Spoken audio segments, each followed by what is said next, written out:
Hey everyone, before we jump into this week's episode, I just want to give a special thanks to our two sponsors that we thank every single week. The first one is GodTheFatherApparel.com. Don't forget to check out GodTheFatherApparel.com for hats, beanies, fanny packs maybe, but t-shirts and hoodies. And you can use the promo code LOCKHART15. That's LOCKHART15, LOCKHART15 for 15% off your order. And you can also double that on top of any coupons and discounts and deals that they're doing, especially for the holiday season. They're definitely doing some stuff out there. Check out GodTheFatherApparel.com. That's in the description below on the YouTube channel here, so you can click on the website and the promo code. And KingLineNutrition.com for the best snacking ever out there. Pancake mixes, protein mixes, edible cookie doughs, regular cookie dough mixes. Use the promo code LOCKHART, LOCKHART, for a discount there at KingLineNutrition.com. And don't forget to subscribe on YouTube to That 70's Pod. Let's get into this week's episode.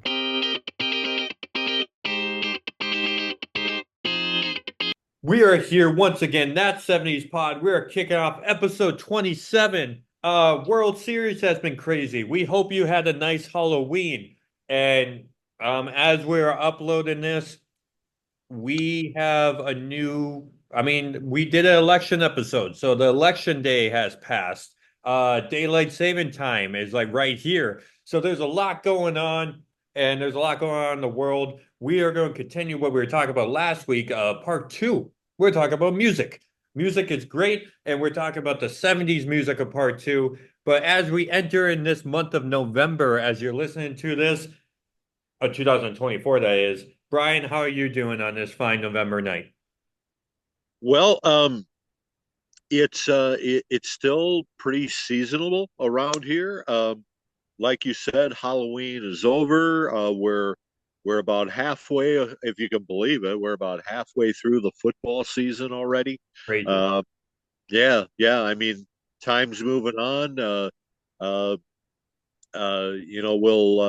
we'll talk more about the election next time.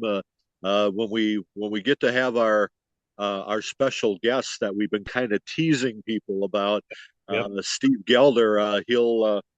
He'll certainly have a lot to say about the election. He's a very political guy, uh, funny as all get out.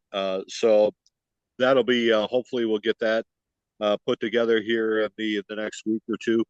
Um, so we'll talk more about that. Thanksgiving's on the way. Uh, Andrew, maybe we should have a Thanksgiving episode at as we get closer to the end of November. Our favorite, I can talk about my favorite memories of the '70s Thanksgivings that I had in the '70s, and you can tell about your favorite Thanksgivings as a kid growing up, and we can do that one episode. And then before you know it, it'll be December, and I don't think it'll be in the 80s anymore in the Midwest. But who knows? The way it's been the past few, actually the past couple of months here in the Midwest. That's a good point. We could do a Thanksgiving episode. I don't know exactly what to touch on, maybe like the parades or just your memories, because like I want to talk about stuff that people would know, right? And then we did that episode of your fourth grade year. If you weren't in that fourth grade class, no one's going to really relate to it, but you can relate to being in elementary school. You can relate to how the school district was. I like that blew my mind when we did that. It might have been some episode. It might have been that fourth grade episode when you're like, we started how we ended. We started in our class from our teacher the year before. And so, like, I never knew that. So it's just fun to listen to stuff, rather if I've heard about it or not. I'm always learning something new. And we hope you guys are learning something new. As we enter this winter season, you could still wear a t-shirt, even if it's under your jacket. You could get your t-shirt at godthefatherapparel.com. You can still snack. And that's at kinglinenutrition.com and then youtube.com where you can subscribe to that 70s pod as you're listening to right now. Brian, we're going to kick off. We're going to continue. This is part two of our music episode, the 70s. I'm going to start with a weird question. You're familiar with the show Family Feud, correct? Yes, So at the end, they're playing Fast Money. yes. Question gets asked, you got to say it right away. So if you're playing Fast Money and Steve Harvey says, what's the first song that pops in your mind of the 70s? or a 70s song, what do you think is on that survey? What pops in your mind first? Oh man, yeah, yeah, Pass. yeah. That tells you how bad I would do on that show. Yeah. Um, there were so many. Uh, yeah, I guess I can't even answer that, Andrew, because there were so many iconic songs from the '70s that represented different eras of music. Yep. Um, Yep. there was a song in 1976 that was on the charts for, oh man, 11 weeks maybe. It was called "You Light Up My Life" by Debbie Boone, and I've never liked that song, and I still don't really like that song. And but for some reason, it was an iconic song, and it was on the charts for, like I said, like 11 or 12 weeks, might have even been 13. It was number one for that many weeks. So I guess if Steve Harvey said, a top 70 song, the first, when you said that, Andrew, the first thing that popped into my head was "You Light Up My Life," but I didn't want to say it because I don't like the song. Yeah, I So, would I would probably say oh, that Rolling Stone song. I can't think of it right now. I thought it was Start Me Up, but that came out in the 80s. yeah, that Um, was 1981. I guess maybe Brown Sugar or Dancing Queen, I guess. Dancing Queen would have been a better answer Yeah. because uh, that was as we were going into the disco era. Dancing Queen was on the radio all the time. And so was "Staying Alive" by the Bee Gees. Um, in the later part of the '70s, oh boy, Neil Diamond had a song called "Desiree" that was on the charts for a long time, and I really liked that song. It was kind of a rocker for Neil Diamond. Great song. Um, Billy Joel was more popular in the latter half of the '70s. With "Still Rock and Roll to Me" and "You May Be Right," and you had to be a big shot. Billy Joel was just bringing people to a whole new, different genre of rock music, pop music that was more rock than pop, I guess. Uh, so we had a lot of fun with this episode last week in part one. I talked a lot about pretty much music from the early '70s and how weird it was, with patriotic songs and novelty songs like "The Streak." Uh, there was a song. I think her name was Twiggy. It was a song called "I've got a brand new pair of roller skates. You got a brand new key." Dumbest song you'd ever want to hear, but man, that was on the charts for a long time. Uh, uh, there was another one called "Playground in My Mind," and one of the lines in that song, Andrew, was "My name is Michael. I've got a nickel. I've got a nickel, shiny and new." Those were the types of songs that were in the '70s. They were novelty songs, and and people really liked it. It was different, and there was, like I said, I was playing country music as a kid because my dad bought me the guitar, but listening to things on the radio was very different, and watching variety shows on TV and seeing some of these performers perform the songs, that was also very different. It wasn't until the mid '70s, going into the latter part of the '70s, where music kind of started to make more sense. They got away from that novelty stuff, and you started seeing the beginning of the hair bands. Uh, the '80s are kind of known as the hair band era, but it started in the '70s with Styx, uh, REO Speedwagon, uh, Queen. Everybody started having these long hair, and that was the culture. Long hair was the culture in the '70s. It's not anymore, even though I still have long hair. Um, but that was the culture in the 70s where every rock star had wild looking long hair, and that continued into the 80s. So really the latter part of the 70s is what launched the 80s, and all the hair bands that you always hear about. It actually started in the late 70s when disco was on its way out.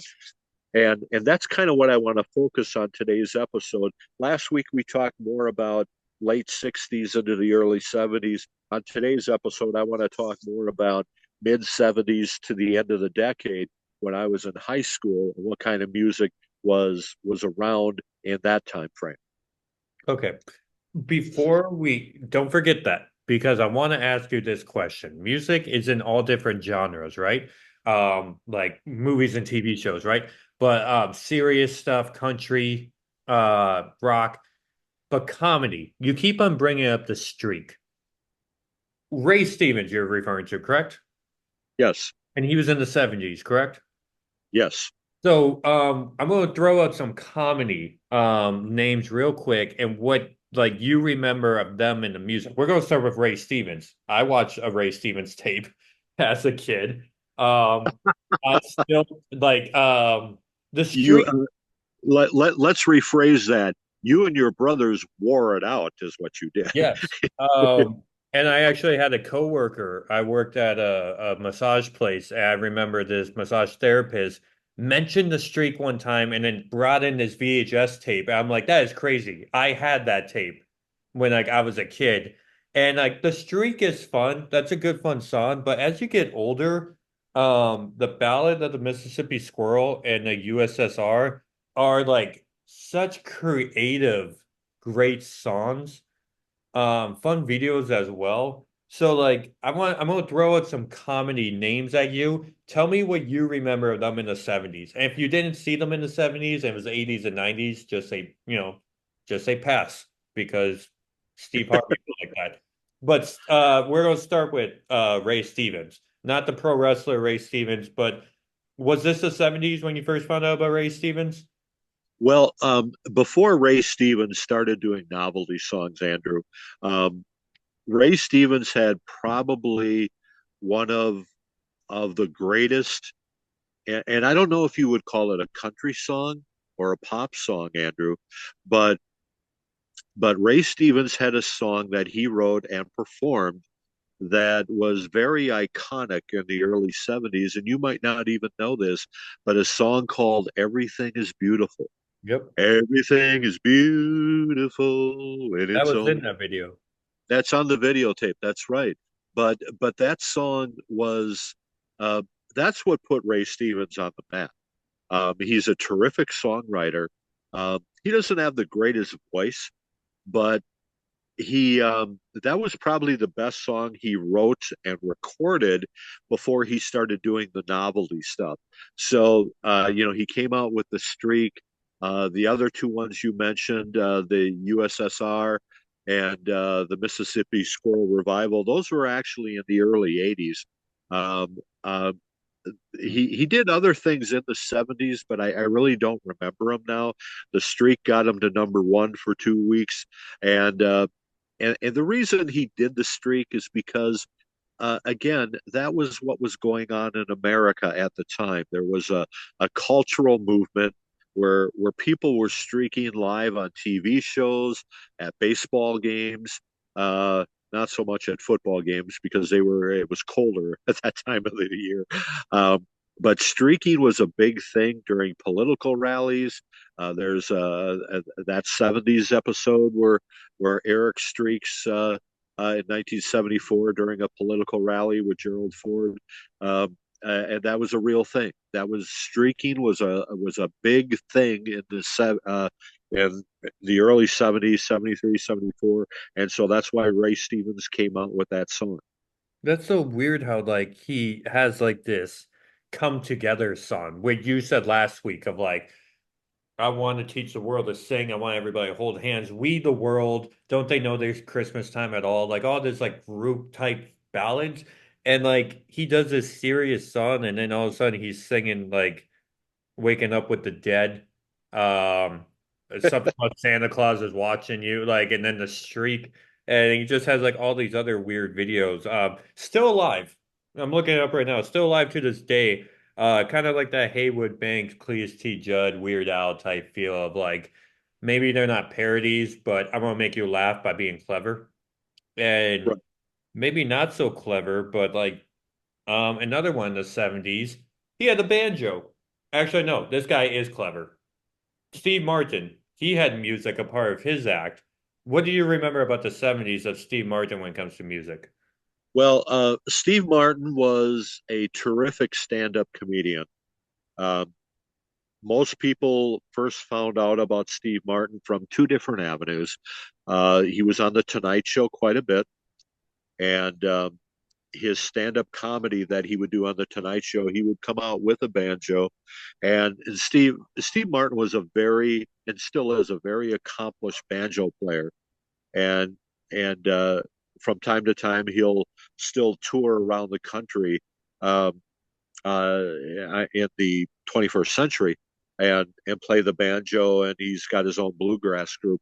Um, but he did something very, very unique in the 70s by coming out with a banjo and doing stand-up comedy, and and then he would play um, this very famous bluegrass instrumental called Foggy Mountain Breakdown, which was first done in the late 50s, early 60s by Earl Scruggs, who was part of a country duo called Flat Scruggs, Scruggs, not Struggs, Scruggs, and and Steve Martin would play that, and also the same theme music in the Bonnie and Clyde movie from the early 70s with Warren Beatty and Faye Dunaway.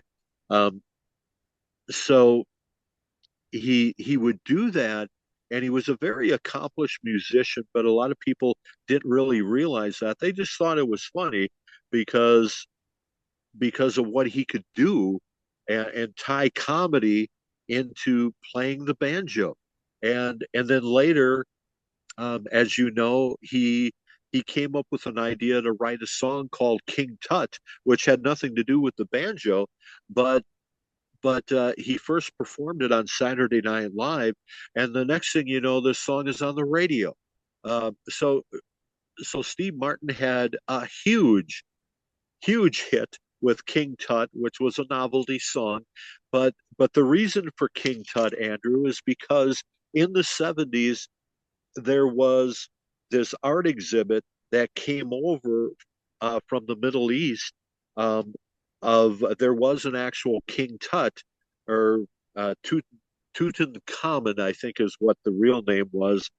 Tutankhamun, yeah, or King Tut, and they brought over all these treasures and stuff that were unearthed in the Middle East from this grave, and and so that's why he wrote the song King Tut, is because of something that actually was happening for real in America. Um, and I could go on about Steve Martin for a long time, and maybe in some episodes we could do strictly comedy, because there was so much comedy with George Carlin and Richard Pryor and Robin Williams and Saturday Night Live, Steve Martin. You know, let's plan on doing that instead of wasting our time now talking about comedy, because comedy is a whole separate thing we could do a show about at some point in the future. Because I was going to ask you about weird music choices of like, I know Andy Kaufman did something. I don't know if you ever watched anything about Tiny Tim in the 70s. But that was Tiny Tim was actually in the late 60s. okay. He would come on with a ukulele. And again, first time I ever saw him was on Johnny Carson. Uh, Johnny Carson was the reason for so many people being launched. He and Ed Sullivan. Ed Sullivan was in prime time though on Sunday nights, where Carson, you had to stay up late to see these people, and he launched more comedians than musicians. Ed Sullivan was pretty much musicians. Carson was more comedians. But yeah, Tiny Tim was a You know, uh, very, very unique individual. Uh, got married for real on Carson, which was, I think, the first live marriage on TV when Tiny Tim got married on the Johnny Carson show. Um, another one that popped in my when I was talking about Steve Martin, I remember Jim Stafford. Uh, Jim Stafford had this great song that did very well. It was a novelty song because smoking pot was another problem in the 70's that got out of control. It started with Woodstock, and Jim Stafford came out with a song called Wildwood Weed. And if you've never heard this song, it's a very clever song, very funny song. Um, Jim Stafford did uh, a lot of novelty songs in the early 70's, like Spiders and Snakes. Uh, uh, that song kind of went like this. I don't like spiders or snakes, and that ain't what it takes to love me. You fool, you fool. So he had songs like that, but he came out with this Wildwood Weed. Um, and later in the 80's, he had another song called Yippee-Yi-Yay, Cow Patty. So Jim Stafford's another one that had comedy music. Very clever man. Not sure if he's still alive or not. So he's another one. Did you have another one that you wanted to ask me about, Andrew? What was that name you just said? What was that guy's name? Jim Stafford. Jim Stafford. Never heard of him. Yes, but if you played some of his stuff, you would remember who he is. Like I said, Wildwood Weed was a very clever song. It's a funny song. Um, when in my senior year, Andrew, I for my final project in creative writing, I performed like this 10-minute concert for my final grade, and I played that song. Uh, and my classmates said they had never heard it before, but they thought it was absolutely hilarious. So if you ever want to Google Jim Stafford, the name of the song is Wildwood Weed. Very very entertaining song, and so yeah. So there was a lot of things like that with Ray Stevens, Jim Stafford, Steve Martin, people doing kind of parody comedy type songs in the 70's. Not so much in the latter part of the 70's. Even though Steve Martin did King Tut, I think it's 78. So, um, but more of the latter part of the 70's was when I first started getting interested in rock and roll and getting away from playing country music. I had an electric guitar, I had an amplifier, um, and I went and bought something called a fuzz box, so it would make my guitar playing sound more rock and roll like. Um, so that was more of what my life was in the latter part of the 70's, going to high school. All my buddies listened to Ted Nugent, Boston, Kiss, Queen, Speedwagon, Styx. So that's the type of music I started learning how to play on the guitar, much to my dad's chagrin because he still wanted me to be a country music star. But I got involved in a band in 1975 called Deliverance. We played a sock hop at the New Richmond High School in October of '79. It was our one and only gig. But that and actually I think that was probably my last performance in front of a large group of people was that sock hop in 1979 at good old New Richmond High School. So uh, yeah, lots of things, lots of memories from music in the 70's. What's a sock hop? A sock hop is what they used to call an after school dance or a dance after the football game. It wasn't homecoming, it was just a dance that was held after the football game on a Friday night. Because you're jumping with your socks on. Like I'm trying to figure that wording. I don't Like, I don't know where sock hop comes from. A sock hop is actually a 50s term. yeah. Um, uh, Matter of fact, I think they use that term in the Back to the Future movies, the first one, when Michael J. Fox went back into the 1950. I think the enchantment under the sea dance was a sock hop, and basically it means just it's a dance. I don't know where the term sock hop comes from, but it's a dance. Gotcha. So like that's funny that you played that one song for your class you mentioned. When I was in elementary school, we would get rewarded in our music class and we'll do like a something called lip sync. So we would just bring in a CD and then like we were supposed to lip sync the song. And a lot of kids would just stand up there and like mouth the words. But I was like, well, this is so boring. So like I gotta like because everybody be like they want me go up there. So I was like, well, I'm gonna bring my own CD. So I brought Haywood Banks and I played Fly's Eyes for everybody. Uh, like dancing around like an idiot. Like, no, this is like funny music. And then I think my friend brought some Weird Al song. It might have been Amish Paradise, but just kids sitting there like expecting to hear songs they know, and then it's like, okay, who has the Haywood Banks CD? Everybody's like, what the heck is that? And I'm like so excited to go up and play that. And then it's like, well, once you hear this banjo and like funny stuff, like this is gonna be great. Wow, they're just watching me like skip around and act like an idiot. And like I totally forgot about that until now.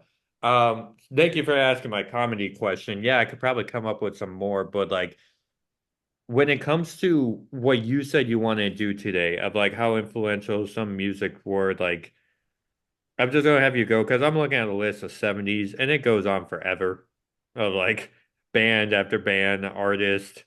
Um, So what was it exactly? My apologies that you said you wanted to tackle today and then go right into it.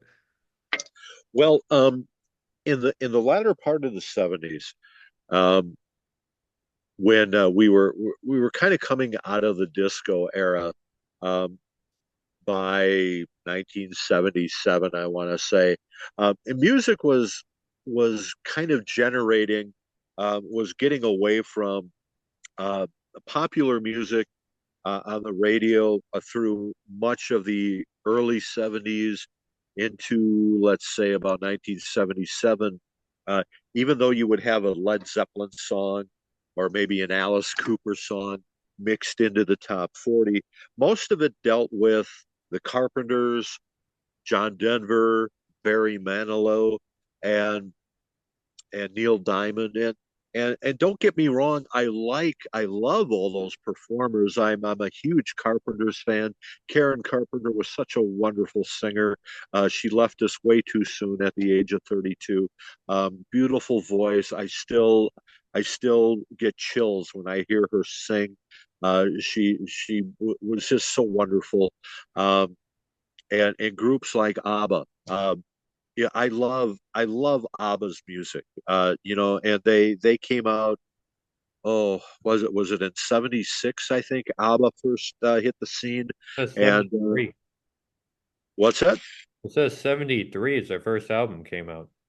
Okay, well, I think their popularity is kind of started to peak in '76, and that continued into the early '80s. ABBA was hot for a long time, and again, I love ABBA music, but I guess where my influence, being able to play guitar, um, I didn't try to play an ABBA song. I didn't try to play a Barry Manilow song or a Carpenter song. I wanted to learn how to play heavy metal.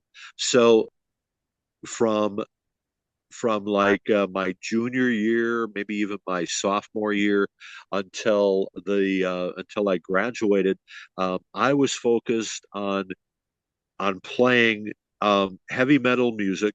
Um, Kiss had a lot to do with that. Um, Even though Kiss wasn't really all that popular in '79 and '80, um, because they had put out Dynasty and I Was Made for Loving You was very much a disco song, so they started to lose fans. But one song on that album called 2000 Man that Ace Frehley performed, a song actually written by uh, Mick Jagger and Keith Richards of the Rolling Stones. Um, Ace Frehley did a very different version of the song, and the dance, the after school dance that I mentioned, Andrew, I played 2000 Man and sang it at that dance. And I was so proud to be able to do that because I figured out how to play the song all by myself, and the three-piece band that I was in called Deliverance, we played that song, and I don't know if anyone out in the audience recognized the song, but that was a big thrill for me, being able to play a Kiss song for a live audience, because my Kiss was my favorite band at the time. We did what was the first Queen song? We did We Will Rock You. That's how we kicked off our show, with We Will Rock You. Um, we did a lot of homemade stuff. Um, we did a song called "Bad Case of Loving You," which I think Robert Palmer did in 1979. So we sorry, I have a helicopter in the background. Um, so we did a lot of song. We did original stuff, and we did some popular stuff. Um, but that was a lot of fun for me because at that point in my life, I wasn't playing country music anymore. I was using my guitar to play rock songs now, and and play them with authority, and that was a lot of fun for me. Uh, Wish I could have kept on doing it, but I got to I got other opportunities to do stuff with music, um, in that final year of high school. Um, we I went over to West Elementary on a couple of occasions, which was an elementary school basically across the street from the high school, and play for a third grade class. Um, I whipped up this little comedy act where, using a lot of Steve Martin stuff, and just playing different stuff on the guitar, and all these little third graders were so amazed at what I was doing with my guitar. And I did it with, actually with my class, my creative writing class, that went over and did this. And then after I graduated, um, this this junior girl called me and said, "Would you consider coming over and doing this again, for a different classroom?" Um, and I said, "Yeah, sure. I'm a senior. I already graduated, but school still had 2 more weeks to go." So I got to go over to the elementary school and do it again for a different classroom. Um, Plus, my final performance, like I said, was for my classmates in creative writing. I did Cat Scratch Fever. I did another Ace Frehley song called Fractured Mirror from his solo album. That was a lot of fun to play. I did Wildwood Weed. I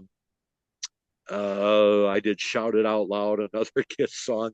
So so that was a lot of fun to be able to take the music that I liked from the latter part of the 70's, and incorporate that into my own act, um, and do stuff, and get a chance to express myself musically, and everyone in my grade, in my class of 1980, that we graduated that year, they knew I played guitar. The class underneath us, the class of '81, I had a lot of friends in that grade because of my ability to play guitar. So music and playing guitar had a lot to do with my senior year, and doing different things in high school, bringing my musical equipment up to the school, performing for people, and that was a lot of fun for me, Andrew. And you went to that school. Uh, uh, the old it's the middle school now, but you went to that school for a little while, so you've been in that little theater on the south end of the building, and I performed on that stage on a couple of different occasions for my classmates. So those are things I remember really well, and and it was all about the music. It was about playing guitar, and it was all about the music, and and that's what kept me going in the latter part of the 70's, my junior and senior years, uh, because because my life was kind of difficult at that point, my private life. So music and being able to perform for people was what carried me through until I could eventually graduate and then move to Minneapolis and go to college. Wow, yeah, and like that's probably one of those things like you could probably be watching a YouTube ad or listen to radio and hear a song or the riff of a song, and it might does that ever happen? And then it reminds you of being in high school again? Just oh, I remember like hearing this song because this person would play it or when it first came out, or it's just it take like there's this song called like I Got a Feeling from the Black Eyed Peas, and it just repeats and repeats and repeats itself. I'm right back into like my junior year when that came out in 2009. Or like my production class. I remember that specifically, somebody using that song for like a production, like a video or something like that. So does that happen to you with certain songs that takes you right back to you in high school? Um, not so much. It's a lot of I know what you're trying to ask me, and I didn't have a girlfriend in high school, um, but usually music is associated with like somebody you're involved with, or like in the early '80s, um, for example, when I was involved with somebody, and I was working at a radio station, so I would dedicate certain songs to that person, or when we were together, we would hear certain songs or stuff. So now, some 40 years later, if I hear that song, um, it brings me right back to 1983, and helps me to remember that person. Um, so I get what you're saying from that standpoint, but hearing stuff from the 70's don't necessarily trigger any emotions or anything like that. Um it's kind of like, oh yeah, if I hear a Ted Nugent song, I'll maybe remember parade lapping with my buddy Dion Brown, through Somerset or something, and we had that song on the radio. um but music is a really, it's something that triggers your memory, and I think that's what you're getting at with your question. If I hear something now that maybe was going on in the 70's, uh, would that trigger a memory? Sometimes it does, but I think that's more related to if you were involved with if you had a significant other. I think that's more of what music triggers. Well, what about like events though? Like, did you ever go to high school football games? I went to a couple of them. Um, and I think I went to homecoming one year. Maybe went to another game another time, but yeah, I was never really into going to football games. Because like, did they have like, I don't know if this is just from, no, no, I think, well, never mind. Did they have like the speaker at the football games or was it strictly just the marching band back in the 70's? Yeah, back then. It was just marching band, Oh, and um, and when I talked about the sock hop that we played, at the New Richmond High School. I remember more of that now. That it was actually um, during a basketball game. Um, there used to be where the high school gym was. There used to be a stage on one end of the floor.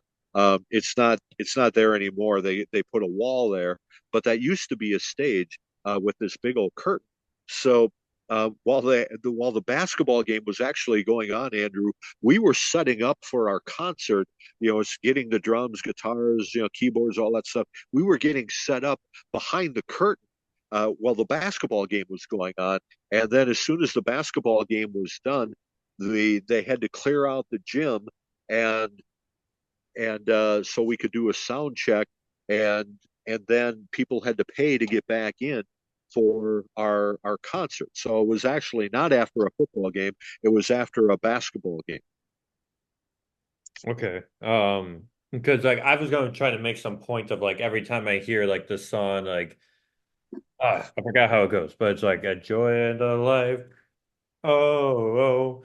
And like think I like know that from like a marching band, but then I think I'm just thinking the Naked Gun movie at the end. So my mind's all over the place today. Um and I'm also looking at like songs from the 70's. We're gonna have to do an ABBA episode because I'm a huge ABBA fan. Big Mamma Mia, like one and two, the production. Like I forgot how big of an ABBA fan you are because it's annoying when people are like Dancing Queen, Mamma Mia. And I'm like, what else you got? Because that is such a great band. And Well, like, my favorite ABBA song is, can I guess? yeah, go ahead. Uh, is it Does Your Mother Know? It is. I knew it. It, You like the guitar riff at the start, don't you?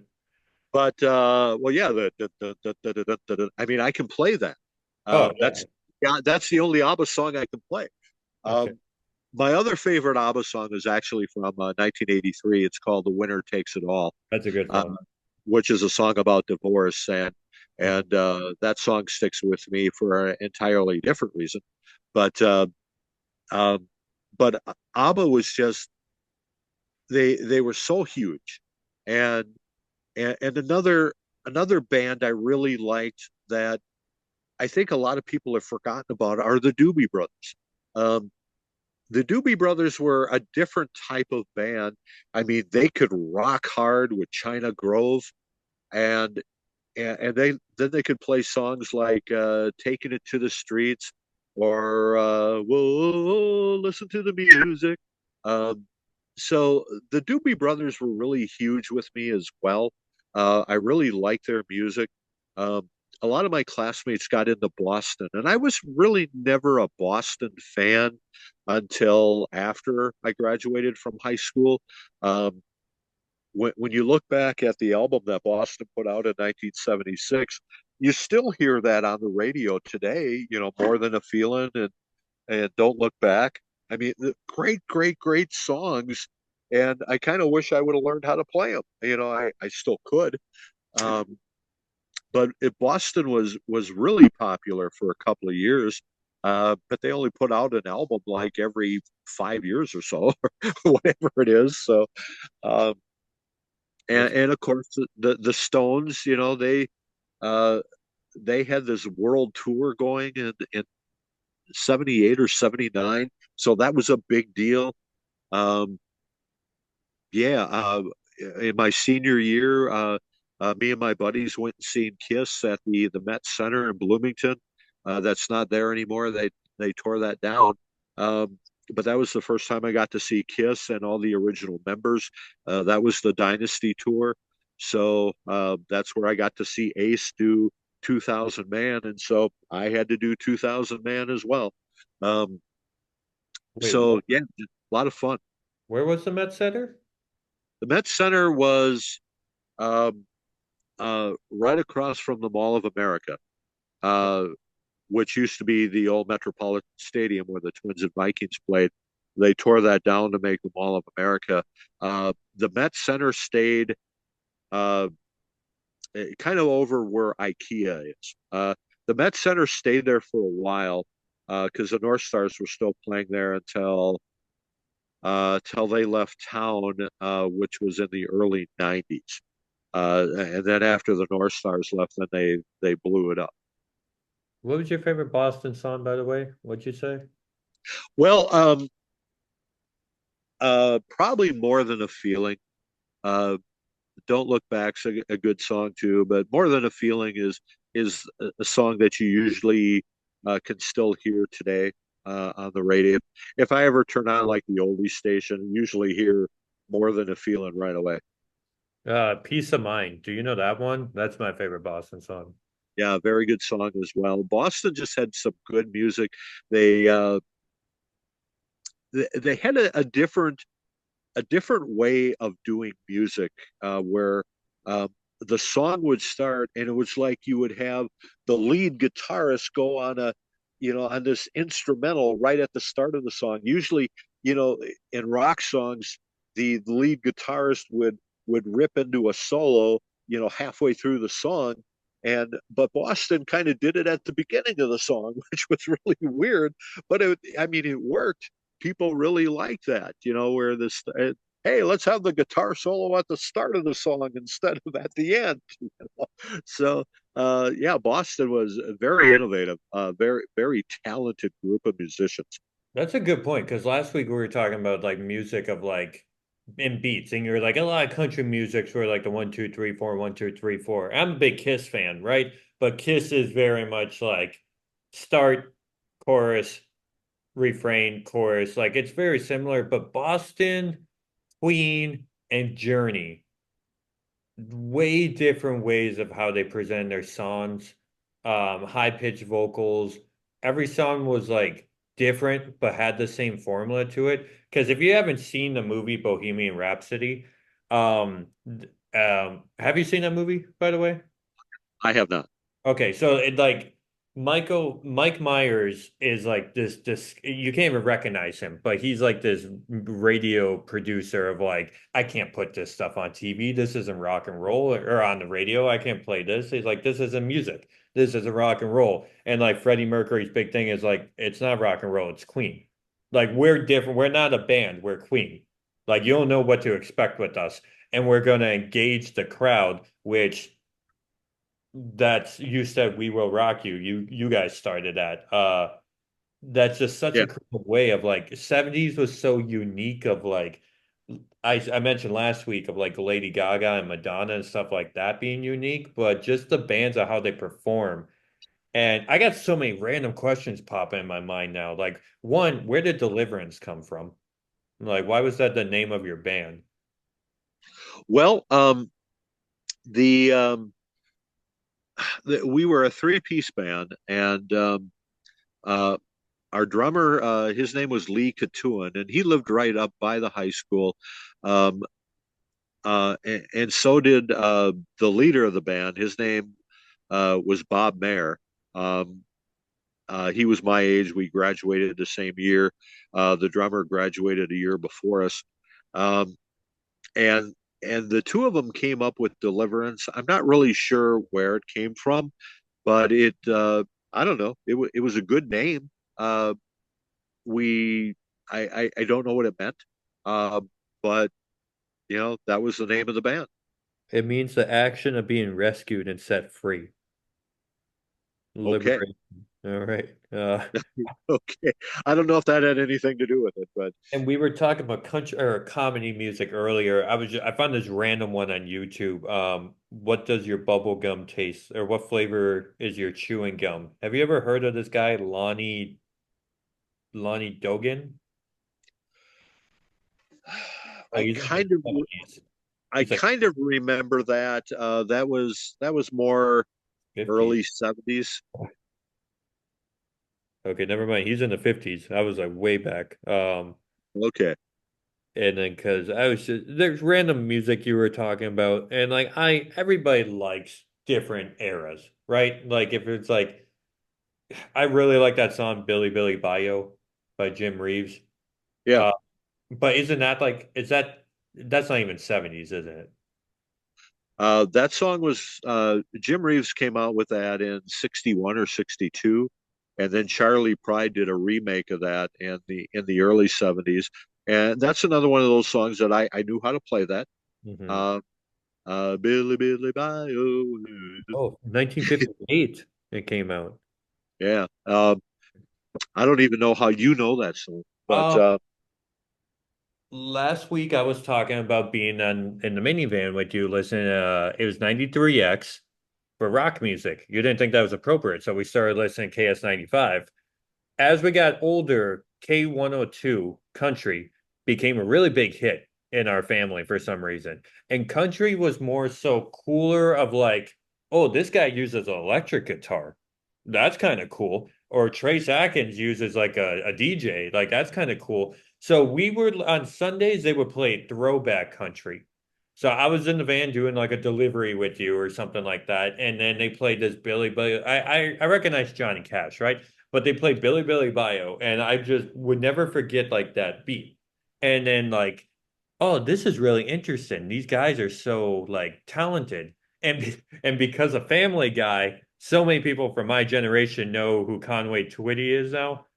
Um, like because it just that became like an ongoing joke of again, we were talking about variety shows last week, and Conway Twitty was a really big variety show type performer. Um, Everybody had unique hair and bedazzled jackets on in the 70's. And then all of a sudden you're seeing four guys in suits. And then all of a sudden in the 70's, you're seeing what you said, big hair or maybe plastic surgery, depending. Um, Kind of we're nearing the end of our part two in our collection of music when it comes to the 70's. I have a list of performers and bands. I'm gonna ask you this though, unless there's anything else you want to add. What genre do you think you were a fan of the most of the 70's? Was it rock? yeah, probably because of the way the '70s ended. That was a huge part of my life. Um, being being in high school during those last 4 years of the '70s. Like I mentioned, I graduated in 1980, so all of my high school years were pretty much the '70s. Um, and music really changed a lot. I was a huge Rod Stewart fan. I still am. He just had such great music. Um, uh, the 70, he kind of got into the disco part a little bit with Do You Think I'm Sexy? I think that was the name of the song. Uh, uh, Hot Legs. But he had some great ballads too, like Tonight's the Night and You're in My Heart, You're in My Soul. Um, I was just a huge Rod Stewart fan. I talked last week about what a huge Elton John fan I was. Um, Elton John just wrapped up touring like 6 months ago, and I always wanted to see Elton John, but never got to see him. Um, Rod Stewart's another one. Well, I actually did get to see Rod Stewart in the early '80s, 1984 at the Minnesota State Fair. So I did get to see him when he was at the peak of his career. Um, I got to see Cher before COVID about 5 years ago. So things like that. I've always been a big Cher fan. Um, some performers I would have liked to have seen but never did, like the Rolling Stones, and they just toured here again not real long ago. But um, I really didn't. They were at a baseball stadium, Target Field over in Minneapolis. I really didn't want to be with 60,000 other people. Um, kind of draw the line at concerts when there's that many. Um, What band was uh, the Rolling Stones. okay. Uh, uh, yeah, I'd like to see Garth Brooks someday, even though he's not from the '70s. But uh, there's still a lot of people I'd like to see, and I don't even remember how or what your question was that I got to this point. But I think I started talking about Rod Stewart and Well, uh, rock music pretty much was your big influence in the 70's. yeah, yeah. I mean, pop music kind of went from Barry Manilow, the Carpenters, the Captain and Tennille to more Rod Stewart type music. Uh, the Jackson Five will always be something I remember. That was more early '70s. My brother was such a huge Jackson Five fan, and all those Motown groups, the Temptations, and so forth. That'll always be a huge influence on my life. Uh, My Girl by the Temptations, even though they recorded that in 1964, that would be a hit today, Andrew.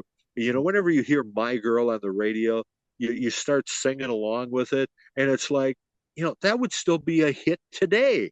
That's such a good song. Um, and there was just all kinds of songs like that through the late 60s and the 70s where if it was released today it would still be a hit because the music of the 70s was that good. And and it's it was during the time period when I was growing up, and I was playing it on my guitar, what I could figure out on my guitar. My dad was good about buying me songbooks until I started getting into rock music. Then I had to buy my own songbooks. So it it was just a great era. It just covered such a large territory of different types of music that affected my life, and brings back a lot of memories when I hear different things. Um, I guess to answer your question from earlier, yeah, it does. When I hear certain songs, I think of if I hear a Boston song, I think about walking down the hall in high school and hearing kids talk about the latest Boston song. So yeah, things like that do kind of pop into your head. I actually I was working at an event a few years ago doing photography for it, and Flow Rider was there. So all of a sudden I'm like taking pictures of Flow Rider in the ring, and they're like, to wrap up the show, we have I forgot his name from the Temptations to come out here and sing My Girl. And I'm just watching like two of the members of the Temptations singing My Girl live, like right in front of me. And like had this whole, it was like this charity wrestling event. It was one of the greatest events I've ever worked. And then just like hearing that, like still sounds great. Even though I knew the guy was there because he was doing rehearsal, I didn't pick up who he was until he was there live and the crowd lost their mind. Like a lot of the older parents lost their mind for him. Um, I want to do something fun to wrap up this week's episode. Thanks again for listening. And Brian, thanks again for your time. We did an AWA episode back in the day. And then I found this old match card from a December show. And I was like, hey, let's just do, I list a name and you just tell me the first memory or your favorite thing about this guy. So, rock music. We're going to talk about, obviously, you're a fan of Kiss and Elton John. We already put that out there. But I'm going to just name a few bands, maybe 10 or 15 of them, rock people. This is a big list. Yes or no if you're a fan of them or what your favorite song was or if you have a music of it. Brian, are you ready? I'll do my best, Andrew. Were you a fan or like Led Zeppelin? I really wasn't. Led Zeppelin was more early '70s. Um, and I know Led Zeppelin influenced many, many, many, many rock and roll bands, Kiss being one of them. Um, if I had, there is some good Led Zeppelin songs that I'll hear now, and I know it's Led Zeppelin. Um, One of them was in School of Rock with Jack Black, where he had to ask permission to use the song when they're driving the school bus to the performance in the Battle of the Bands. You hear a Led Zeppelin song, and that's a good one. I don't know. I think it's called the Immigrant Song, but I might be wrong on that. Um, so I wasn't a fan of Led Zeppelin when they were popular, but I am now. Pink Floyd. I was never a Floyd fan. Um, I do, the Brick in the Wall came out in 1980 or 81, and I was working in the record department at Target at the time, and I remember seeing that album forever on the shelves because it it was such a popular album, and We Don't Need No Satisfaction. Of course, you still hear that song today. So that's the song I identify with Pink Floyd because it it's a great song, and like I said, I still hear it on the radio today. I wow, okay, that reminds me of a next question I'm gonna ask. Next band, Black Sabbath. Again, not really a Sabbath fan. Um, I was aware of Ozzy Osbourne when he went out on his own, um, and I think the music Ozzy put out on his own was much better than Black Sabbath, although some people would probably disagree with that. But yeah, I was never a Sabbath fan. And you just mentioned Jack Black. I haven't watched it yet, but he just inducted Ozzy Osbourne to the Rock and Roll Hall of Fame. Yeah, I heard about that. I haven't watched it yet. It's apparently really incredible, like the performance that happens, and Wolfgang Van Halen shows up as well. Uh, Okay. anyway, next on this list, you mentioned him earlier. It sounds like you were a fan of Queen. What's your favorite Queen song? Well, I I like a lot of Queen songs. We Are the Champions, probably my favorite one. Um, I do like We Will Rock You, and then that goes right into We Are the Champions. Right. Um, um, the song that, of course, another one, Bites the Dust, came out in 1981, so I guess that wouldn't qualify as a 70s song. But I like that one. Queen was around for such a long time. Mhm. Um, most people would say Bohemian Rhapsody, and I like Bohemian Rhapsody basically because of what the movie Wayne's World when they did their bit, you know, of Bohemian Rhapsody when they're driving in the car. I mean, I'll always associate that movie with that song. So, but We Are the Champions probably would be my favorite. 2 weeks ago we were talking about baseball, and I remember the first time I was at a Minnesota Twins game in the Metrodome, and they played that scene. I knew what Wayne's World was, but I never watched the movie and never heard that song until I was at that Minnesota Twins versus Cleveland Indians. Because a few Yes, rows down from us was this guy with this giant orange cowboy foam hat. yes, Remember that? And him and his buddies were like rocking out to this song. And I was like, I gotta see this movie. I gotta hear the song more often. And that was like yeah. my first introduction to that. You haven't mentioned it yet. You haven't mentioned it at all. What do you think my favorite Queen song is? Well, apparently Bohemian Rhapsody. No, no, it's not because you didn't mention it yet. Uh, Crazy Little Thing Called Love. Nope, it's Radio Gaga. Oh, okay. Yeah, I wouldn't have. I would have. Yeah, I thought maybe it was Fat Bottom Girls, but No. well, that's a fun song though. Yeah, Radio Gaga is such a good song. I've watched that. It's like this Bohemian Rhapsody movie side by side to Live Aid concert on Sure, YouTube. I've sure. watched that video so many times. We'll kind of go through this quick. The Eagles. Yeah, never an Eagles fan. Um, I don't really consider them rock and roll. They're more of a uh, sort of a southern. They're kind of like in that same genre as Leonard Skinner and the Allman Brothers. That southern comfort rock type thing. Um, so yeah, I was never really an Eagles fan. Gotcha. I know you're a fan of this one. What's your favorite song of the Who? Oh man, there's so many. The Who is they were so innovative. I, I I like. Well, we won't get fooled again. Probably Kiss actually did that at a live concert once, which just blew me away. That they just started playing it and wound up doing the whole song, singing the whole song. Um, so I like "Won't Get Fooled Again." Um, Probably "Who Are You" uh, is a song that came out in '78 or '79. Is my favorite Who song. Like the is that the theme song to CSI?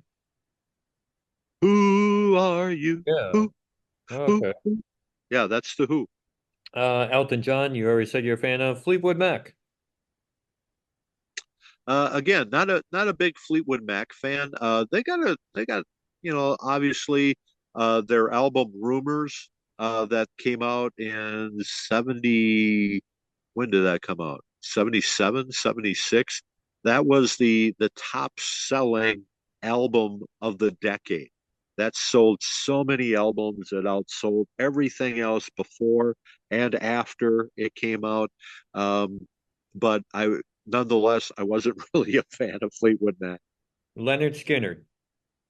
Again, I wasn't really a Skinnerd fan because I didn't really like the Southern rock.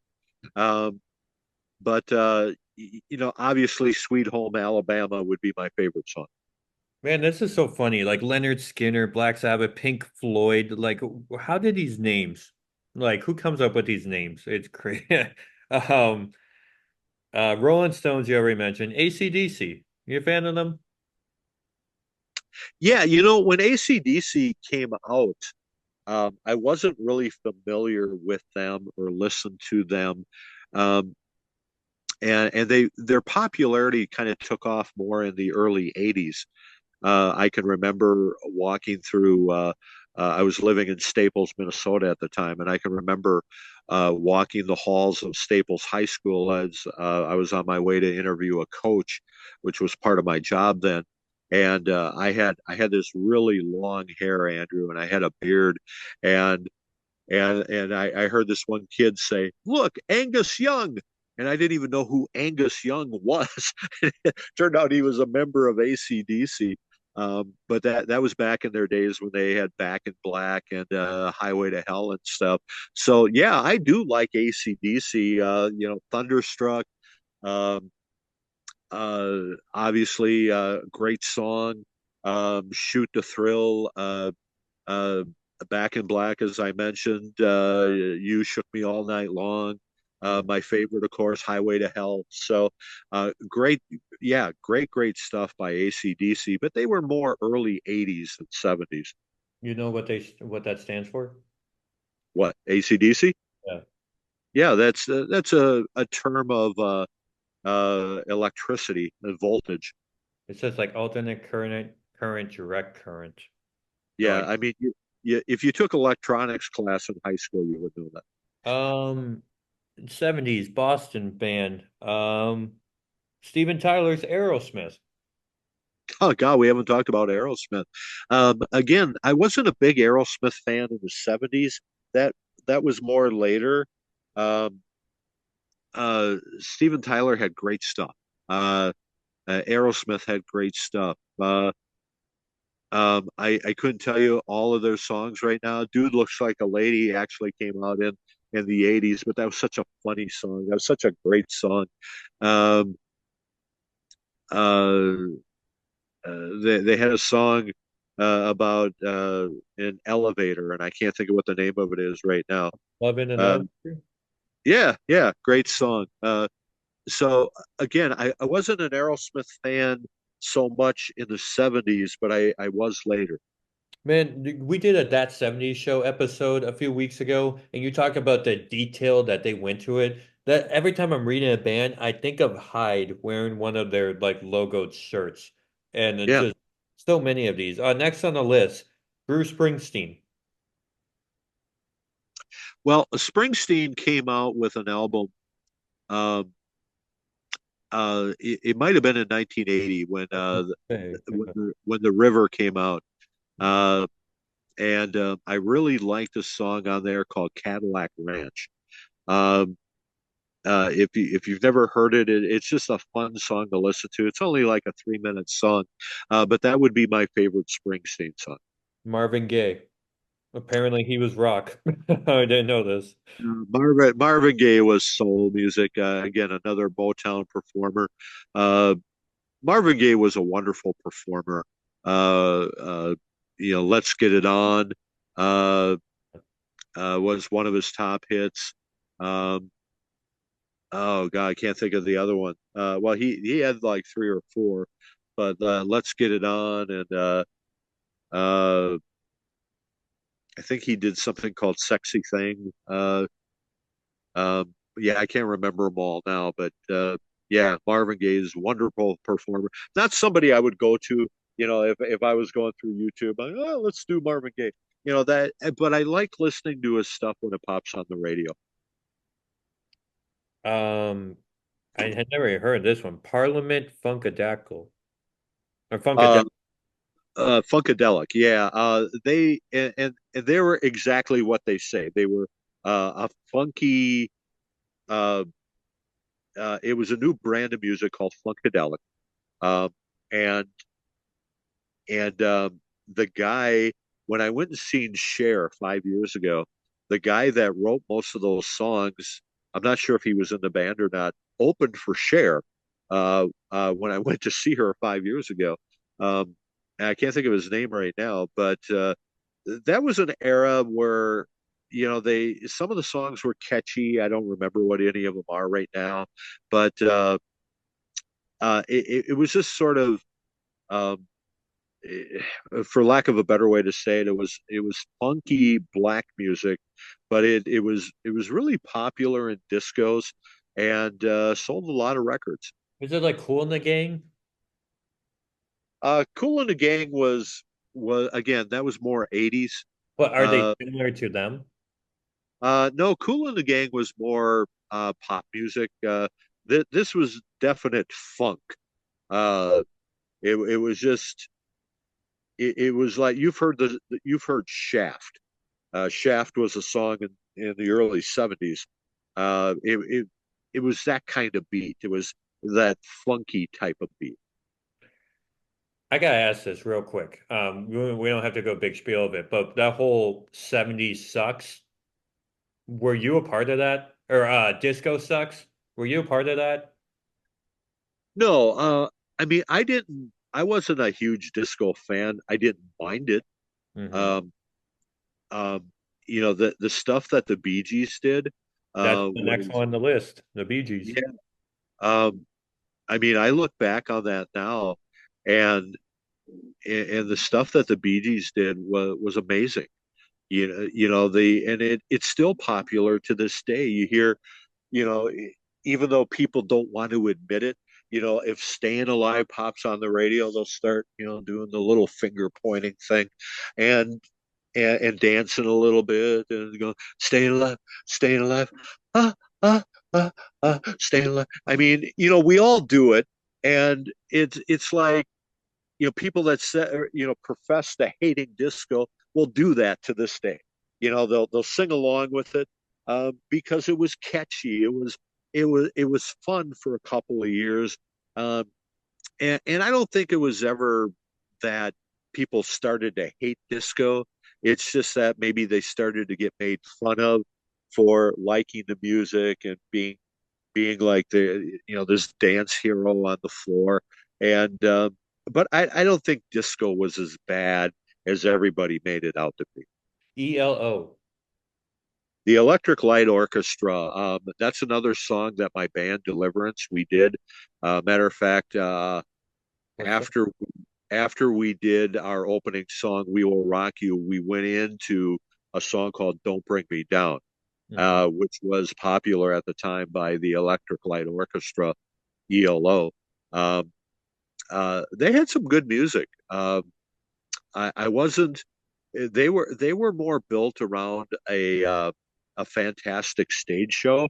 That's when arena rock was really taking off, and rock groups were filling 20,000 seat arenas, and they were like the first one that had a light show. So um, and their music was good too. Usually, if it was kind of one or the other, if a band had this amazing light show, as it's usually because the music wasn't that good. Um, and bands that had good music were just kind of boring to sit and watch.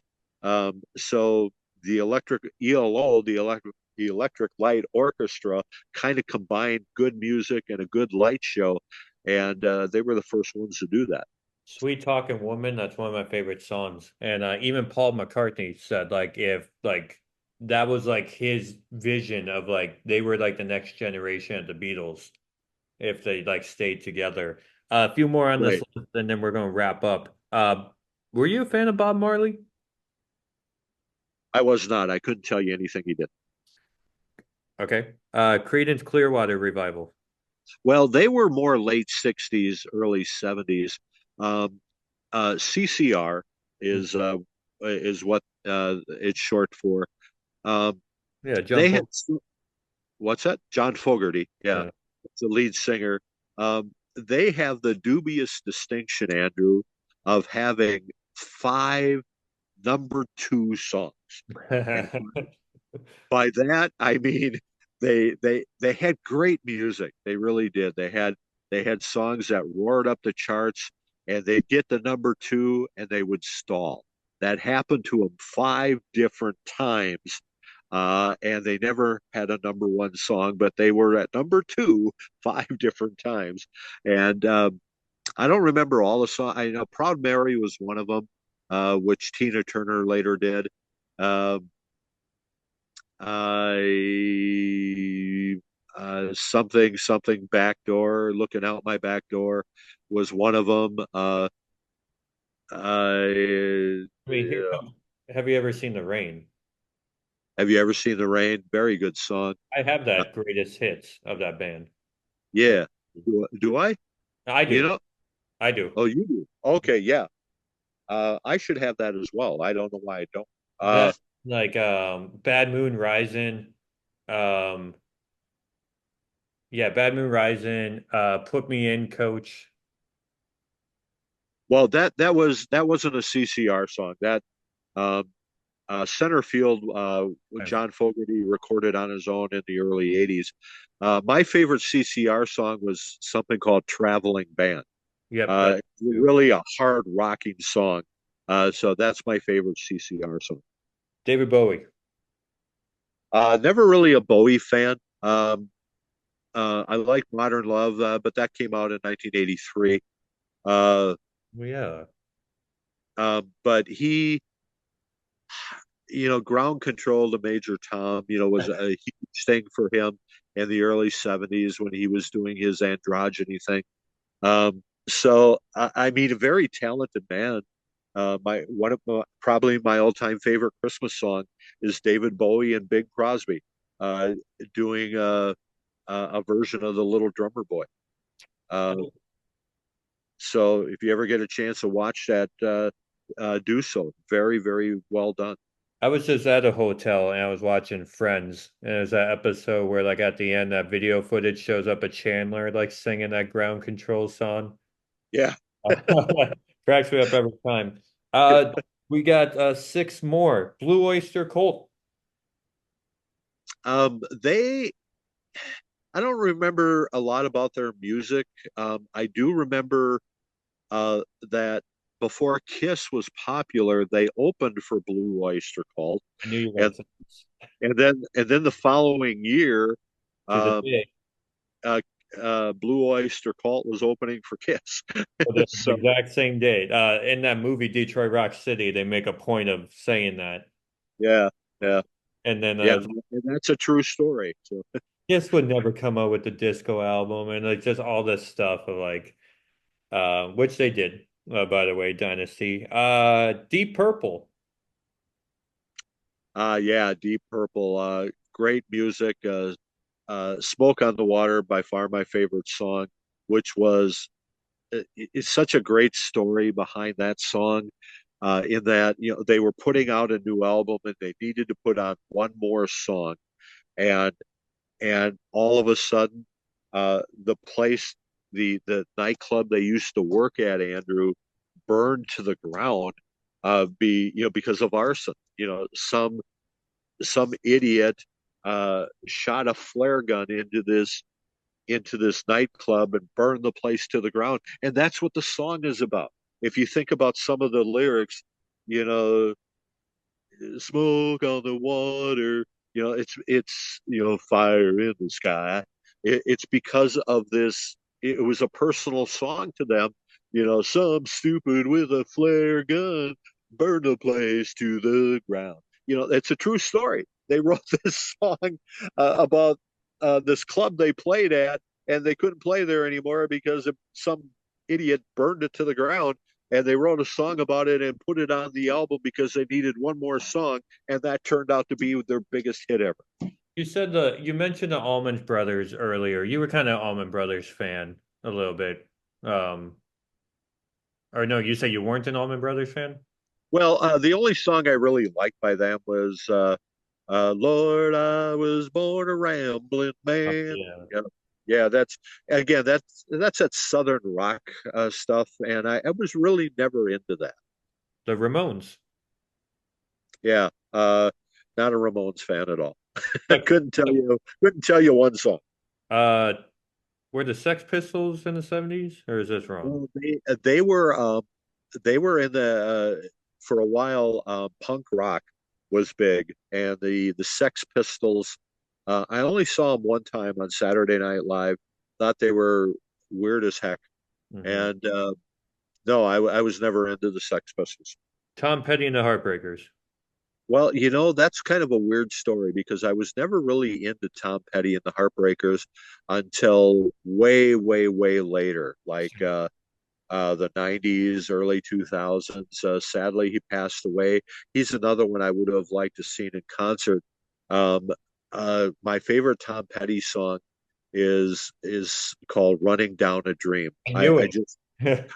I love the guitar music in that song, and the singing isn't that great, but God, the guitar music in that song is fabulous. There, I was just watching again another Family Guy episode, but Brian is trying to press this girl jogging. Yeah, Have you seen this episode?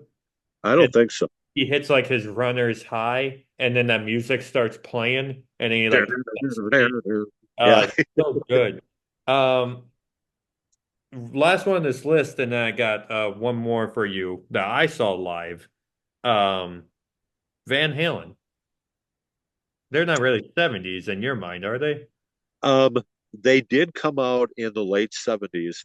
Hmm. Uh, the first time I heard Van Halen, the first hit that was on the radio by Van Halen was an old 60s song by the Kinks called "You Really Got Me." So when I heard David Lee Roth going, "Girl, you really got me going. You got me so I don't know what I'm going." It was very well done, and it was kind of like a heavy metal version of a popular 60s song. I like that song in the 60s when the Kinks did it. And here's Van Halen 10 years later doing the song again. And then they also did another 60s song called Pretty Woman. Pretty Woman Yep. walking down the street. They did that song too, another remake, and did a very good job of it. Um, and plus, they came out with their own music as well. "Dance the Night Away" is one of my favorite Van Halen songs, besides "Jump." Um, but "Jump" was from the '80s, not the '70s. So, yeah, I like Van Halen right away. And again, oddly enough, I think Van Halen opened for Kiss for a while before they made it big on their own. Oh, that would have been such a cool mix to see. Because like I'm a fan of Van Halen, Poison. I don't know if Poison was really in the 70's though. They were more No, so 80's. no, actually, the Kiss concert I went to in '79, um, a group called Judas Priest Yes, opened for Kiss that night. that's right, Jewish Priest. And then the last four, real quick. I saw these concerts live this past summer. I went home in Wisconsin and I saw REO Speedwagon. How about that? Crazy. And they were really good. Like, were you a fan? I know they started in the 60's. Were you a fan of them in the 70's? Well, actually, Speedwagon started in the '70s, and the only song I really knew of in the '70s was called "Riding the Storm Out." Yep. Um, and then in the '80s is kind of when they got more into the pop angle with, "Take It on the Run" and "Keep on Loving You" and stuff. More of that was in the '80s, but they're really their only big hit in the '70s was "Riding the Storm Out." And then I flew back to Orlando the next day, and I went to work and I went to a concert, and I saw Def Leppard, Journey, and Cheap Trick. Those three bands, fan I of in don't.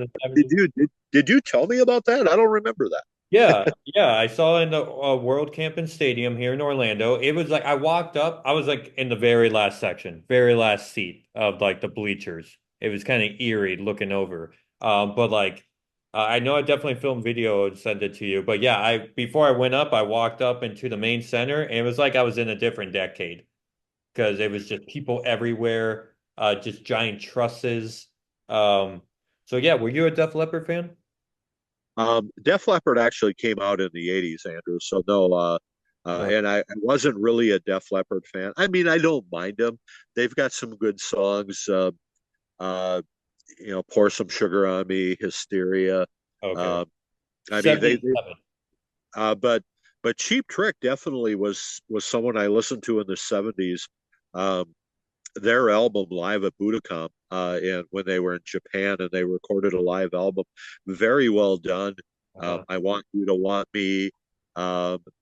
definitely a good song. My favorite Cheap Trick song is Surrender. Surrender, Uh, yeah. yeah, I just love that song.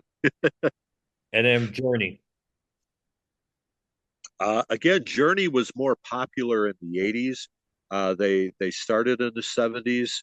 Um, there was a movie that was released in late 1979, early '80s, called oh man, it had Rodney Dangerfield, Ted Knight, Chevy Chase. It was a golfing movie. It was a comedy about golf. But Caddyshack? Caddyshack. Thank you. Yeah.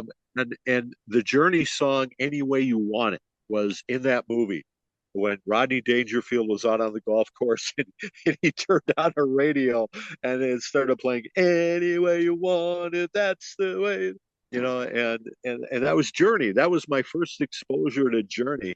So that song was released in 1979, but obviously most of Journey's great music was in the early '80s, and uh, I don't know if I have a favorite Journey song because there's just so many, and I don't stop believing. Actually, I have the most memories of, but the yeah, there's other songs I can think of that I like better.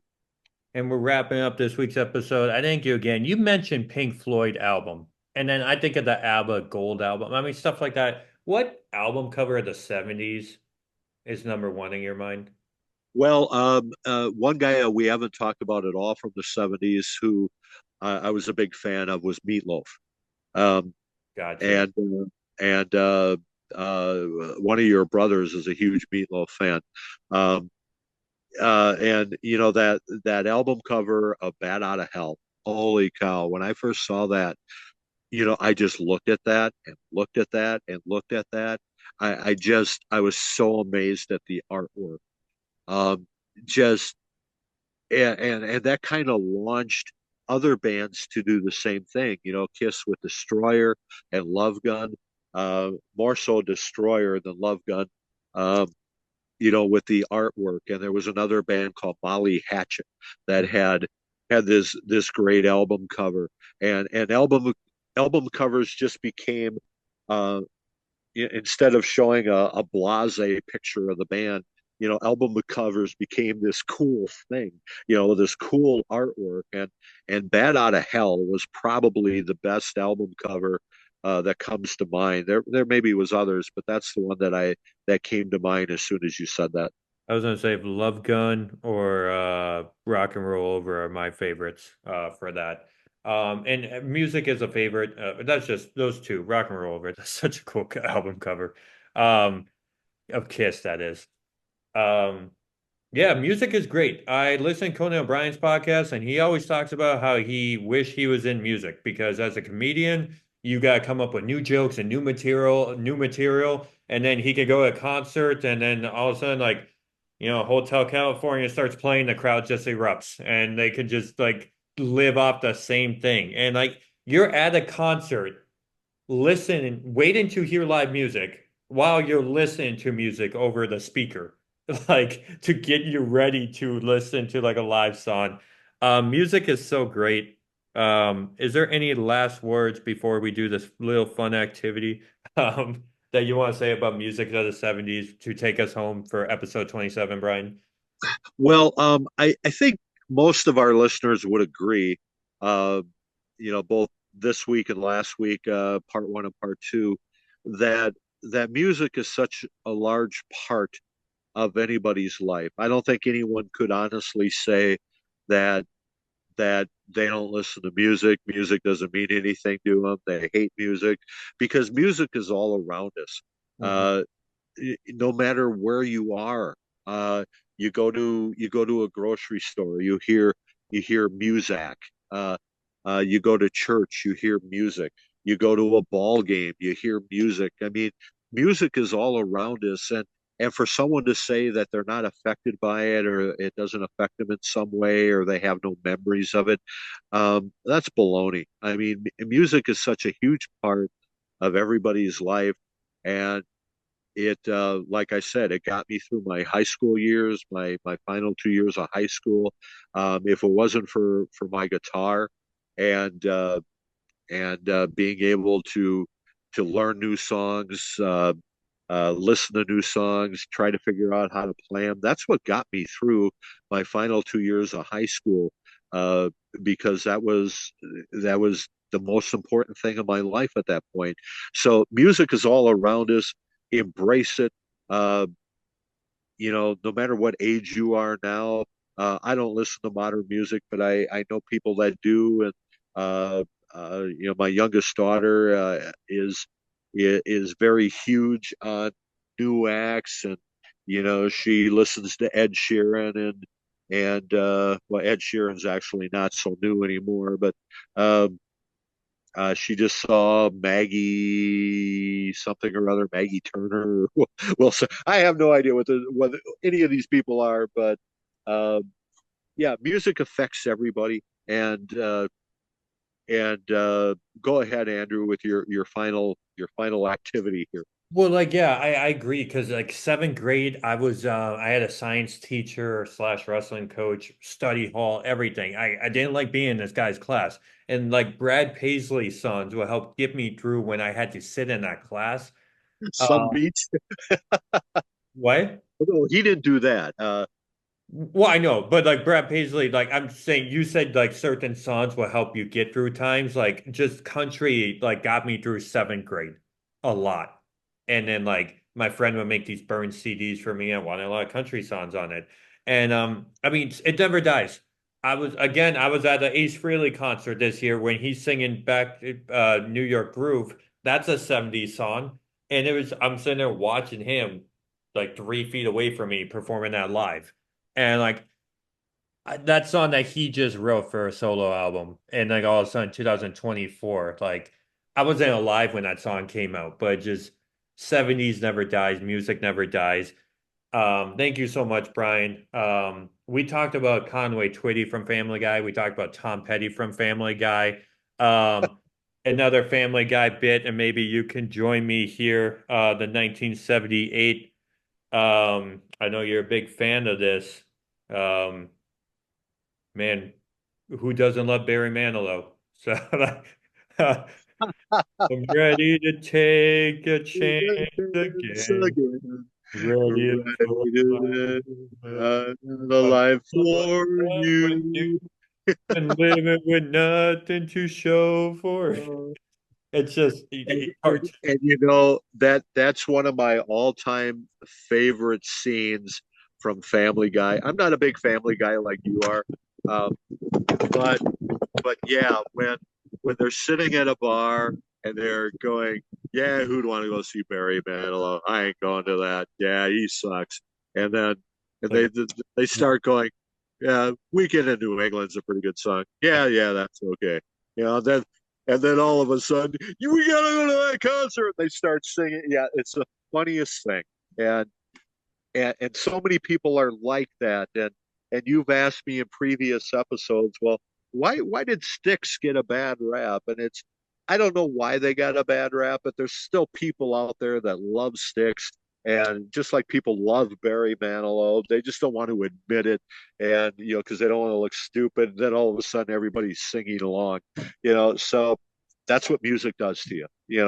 You might say, yeah, they sucked or I hated them, but then you find yourself going, staying alive, staying alive. Ah, ah. So there you go. I mean that's a big thing with a Nickelback. Obviously you and I are Kiss fans, and people are like, oh, Kiss. But like, you know what? When you hear Rock and Roll at Night, Detroit Rock City, people like it. And we hope you like this. Family Guy brings great memories.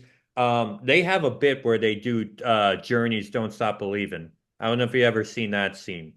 Um, No, I remember the Eye of the Tiger one, but I don't remember Journey. You gotta look that up. And there's also this other one. I know I've showed you the Baba O'Reilly one when like Peter's waiting forever for the song to start. Yeah, Uh, great, another great Who song. Yep. like great memories from that show, and we hope we're bringing great memories from this show. Brian, thank you once again. I'm signing off from Orlando. I'm gonna have you take it from Wisconsin. I'm not even gonna add music or any advertisements here. This has just been so fun. And now we have ABBA to talk about. We still got hit Evil Knievel, cartoons, TV shows, our special guest. Thanksgiving, apparently. We got so much coming. Thank you again for this two-part with me, Brian, and you have a good night from Orlando. And don't forget about the U.S. Olympic hockey team. That one's coming up too. So we'll try to get that one pounded out in January.